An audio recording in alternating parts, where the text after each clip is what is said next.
Hi, నేను మీ Hema. Welcome to Andhra రుచులు. మీకు ఈ వీడియోలో వంకాయ ఎండు మెత్తళ్ళు కూర సింపుల్గా ఎలా చేయాలో చూపిస్తాను. ముందుగా ఎండు మెత్తళ్ళని 10 నిమిషాల ముందే వేడి నీటిలో నానబెట్టుకొని పక్కన పెట్టుకోవాలి. కడాయి పెట్టుకొని కడాయిలో 2 టేబుల్ స్పూన్లు ఆయిల్ వేసుకుని ఉల్లిపాయ ముక్కలు పచ్చిమిరపకాయ ముక్కలు వేసుకొని వేయించుకోవాలి. అవి వేగిన తర్వాత అందులోకి 1/2 టేబుల్ స్పూన్ పసుపు, కోసుకొని పక్కన పెట్టుకున్న వంకాయ ముక్కలను కూడా వేసుకొని మగ్గించుకోవాలి. అవి 2 నిమిషాలు మగ్గిన తర్వాత అందులోకి శుభ్రంగా కడుక్కుని మెత్తలను కూడా వేసుకొని ఒక 5 నిమిషాలు మగ్గించుకోవాలి. ఇలా మగ్గడం వలన నీచు వాసన పచ్చివాసన అనేది రాదు.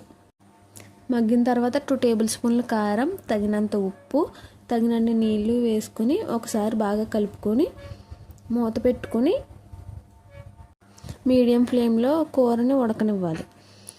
కూరలో నీళ్ళన్నీ ఇంకిపోయిన తర్వాత ఇలా దగ్గర పడిన తర్వాత గ్యాస్ స్టవ్ ఆఫ్ చేసుకోవాలి. ఎమ్మి ఎండు మెత్తల కూర